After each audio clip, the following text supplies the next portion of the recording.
ఇక బంగాళాఖాతంలో ఏర్పడినటువంటి మోందా తుఫాను అలజడి రేపుతుంది. ఇప్పటికే తీవ్ర వాయుగుండంగా బలపడినటువంటి ఈ తుఫాను సోమవారం సాయంత్రం నాటికి చూసినట్లయితే గనక చెన్నైకి 420 కిలోమీటర్లు, అదేవిధంగా కాకినాడకు 450 కిలోమీటర్ల దూరంలో కేంద్రీకృతమైంది.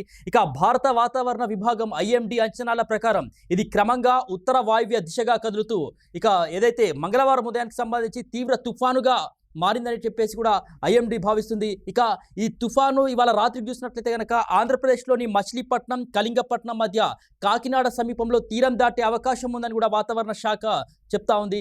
తీరం దాటే సమయంలో గంటకు 90 నుంచి 110 కిలోమీటర్ల వేగంతో బలమైన ఈదురుగాలులు వీస్తాయని కూడా హెచ్చరికలు జారీ చేశారు వాతావరణ శాఖ అధికారులు. ఇక మోందా తుఫాన్ ఎఫెక్ట్ తెలంగాణలోనూ కనిపిస్తుంది. తుఫాను ప్రభావంతో తెలంగాణ రాష్ట్రంలోని పలు జిల్లాల్లో భారీ వర్షాలు కురుస్తాయని చెప్పేసి వాతావరణ శాఖ చెప్తుంది. ముఖ్యంగా చూసినట్లయితే సంగారెడ్డి, మెదక్, రంగారెడ్డి, యాదాద్రి, భువనగిరి, నల్గొండ, మహబూబ్ నగర్, నాగర్ కర్నూలు కావచ్చు, సూర్యాపేట, సిద్దిపేట, సిరిసిల్ల, కామారెడ్డి జిల్లాల్లో రాబోయే 2 గంటల పాటు కూడా అడపదడప మోస్తారు వర్షాలు కురిసే అవకాశాలు ఉన్నాయని చెప్తా ఉన్నారు.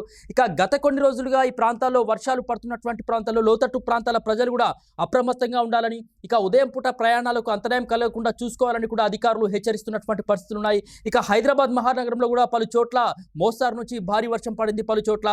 ఇక రాబోయేటటువంటి మరికొన్ని గంటల్లో కూడా ఆన్ అండ్ ఆఫ్ పద్ధతిలో తేలికపాటి నుంచి మోస్తారు వర్షాలు పడేటటువంటి అవకాశాలు ఉన్నాయని వాతావరణ శాఖ అధికారులు అయితే చెప్తా ఉన్నారు. తెలంగాణ ఉత్తర ప్రాంతం ఏదైతే ఉందో మంచిర్యాల చుట్టుపక్కల ప్రాంతాలతో పాటు పెద్దపల్లి, భూపాలపల్లి జిల్లాల్లో రాబోయే 2 గంటల పాటు అక్కడక్కడ తీవ్రమైనటువంటి వర్షాలు కురిసే అవకాశం ఉందని కూడా ఐఎండీ ప్రత్యేకంగా హెచ్చరించింది. ఇక మోందా తుఫాను కారణంగా తూర్పు ఉత్తర తెలంగాణ జిల్లాలైనటువంటి భూపాలపల్లి, ములుగు, కొత్తగూడెం, మహబూబాద్ జిల్లాలకు భారీ నుంచి అత్యంత భారీ వర్షాలకు రెడ్ అలర్ట్ కూడా జారీ చేశారు వాతావరణ శాఖ అధికారులు. మంచిర్యాల, కొమరం భీం, పెద్దపల్లి, వరంగల్, ఖమ్మం జిల్లాలకు సంబంధించి ఆరెంజ్ అలర్ట్ కూడా ప్రకటించారు. ఇక తుఫాన్ ప్రభావాన్ని దృష్టిలో పెట్టుకొని ప్రజలు, వాహనదారులు, ముఖ్యంగా రైతులు ఎవరైతే ఉంటారో అప్రమత్తంగా ఉండాలని చెప్పేసి హెచ్చరికలు జారీ చేస్తూ ఉన్నారు, అలర్ట్ ఇస్తున్నారు. అవసరం ఉంటే తప్ప బయటకు వెళ్ళవద్దని కూడా అధికారులు సూచిస్తున్నటువంటి పరిస్థితి ఉంది. ఈ నేపథ్యంలో మోందా తుఫాన్ ఎఫెక్ట్ తెలంగాణలోనూ ఉందని చెప్పేసి ఇప్పటికే చెప్తున్నారు. మోందా తుఫాన్ హెచ్చరికల కారణంగా ఇప్పటికే ఆంధ్రప్రదేశ్లో చూసినట్లయితే కనుక ఈ యొక్క మోందా తుఫాన్ ఎఫెక్ట్ అయితే తీవ్రంగా కనిపిస్తుంది. ఇప్పటికే అక్కడ ప్రభుత్వం కూడా అధికారులని అప్రమత్తం చేసింది.